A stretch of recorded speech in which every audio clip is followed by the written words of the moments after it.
Student, आपने सीखा कि एक्टिव और पैसिव वॉइस में क्या फ़र्क है और एक्टिव से पैसिव वॉइस सेंटेंसेस कैसे बनाए जाते हैं।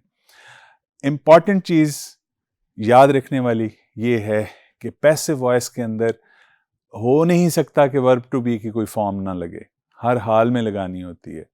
प्रेजेंट के अंदर मैंने जैसे आपको बताया कि इज़, एम, आर, और पास्ट के अंदर वॉज, वर, और फ्यूचर के अंदर विल, शैल बी। और अगर कॉन्टिन्यूअस हो तो फिर ये जो पास्ट है या प्रेजेंट है या फ्यूचर है, ये तो रहेंगे ना साथ, was, were, is, am, are, will, shall be. तो कॉन्टिन्यूअस में बीइंग लग जाता है इनके बाद, ठीक है।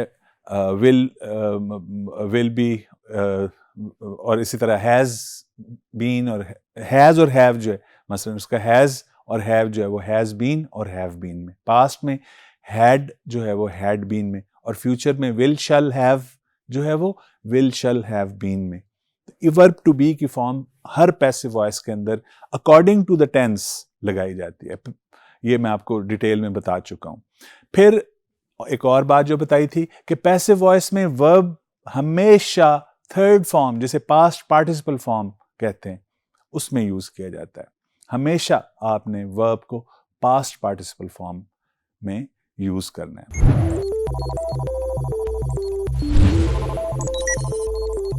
कुछ एक्सरसाइजेस की मदद से आई एम श्योर आप इसको बहुत जल्दी पिक कर लेंगे। कुछ सेंटेंसेस हैं वो हम देखते हैं, उनको कन्वर्ट करते हैं, आपको उससे ज़्यादा बेहतर तरीके से समझ आ जाएगी कि कैसे वर्ब टू बी और पास्ट पार्टिसिपल फॉर्म हमेशा पैसिव वॉइस के अंदर मौजूद होते हैं। Let's have a look at दो sentences. The workers are building the room. The workers are building. Are building से हमें क्लू मिला कि ये प्रेजेंट और कॉन्टिन्यूअस है, तो इज, एम, आर तो लगना ही है, प्रेजेंट है तो, और फिर कॉन्टिन्यूअस है तो बीइंग लगना है, ऐसा ही है ना। तो फिर ऑब्जेक्ट क्या है एक्टिव वॉइस का? The room. The room subject बन जाएगा पैसिव के अंदर और हो जाएगा the room is being built by the work. The room is being built by the workers. Continuous में मैंने बताया being passive में जरूर लगता है, और फिर third form of the verb build की क्या है? Built. So the room is being built by the workers. Next example देखिए। Salim broke a chair in the class. Broke, सिर्फ broke, which is simple past. Was were passive में जरूर लगेगा और broke की third form broken लग जाएगी, और तोड़ा क्या है सलीम ने? Chair. Chair subject बन जाएगी।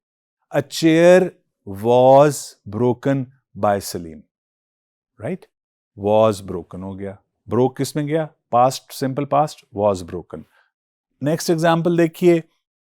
Salik plays chess every day. Salik plays chess every day. Plays, simple present है। तो इसमें is, am, are लगेगा। Chess singular है, तो the chess is played. Play का third form क्या है? Played. Chess is played by Salik every day. Next example. Fahad had washed the clothes.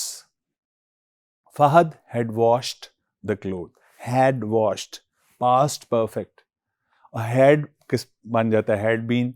और washed पहले past participle है तो वो washed ही रहेगा, और clothes हैं object, तो क्या बनेगा? The clothes had been washed by Fahad. Simple है ना? आई एम श्योर मुश्किल नहीं है, जरा तवज्जो रखिए। नेक्स्ट एग्जाम्पल से देखते हैं। They had watched the movie. Had watched, ये भी पास्ट परफेक्ट है, तो हैड बीन हो जाएगा वॉच्ड, और शुरू में क्या आ जाएगा? The movie. The movie had been watched by them. Simple. Next देखिए। The court will punish the culprits. Will punish, passive में क्या हो जाता है? Will be punished. और कौन culprit? The culprit will be punished by the court. Next. He was preparing food for her children. She was और he was, जो मर्जी लगा लें, माँ बाप दोनों पका सकते हैं। So she was preparing food for the children. Was preparing, past continuous, और being आएगा, और was वर्ब तो लगना ही है।